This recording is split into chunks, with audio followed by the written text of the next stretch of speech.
Hey, what's up, everybody? Today we received yet another keyboard replacement due to water damage. It's a Dell 6420 classic one.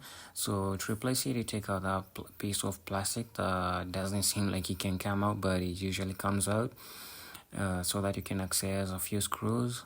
You have about about 4 screws or 5 that are right down below, and 2 more that are at the bottom. So you take those out, keep them safely secure by the side, and then the 2 screws right at the bottom, and that's how you disconnect the keyboard. So a new one has come in, and we do the same process, go in reverse now, and we are good to go.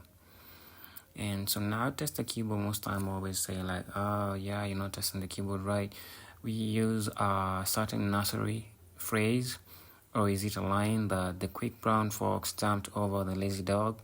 Usually don't, most people get surprised when I keep that in, but that usually tests all the alphabetical letters. And if you find a letter missing, then the keyboard is not working well. And that's how we do it. So bring in your keyboards for replacement, and peace out.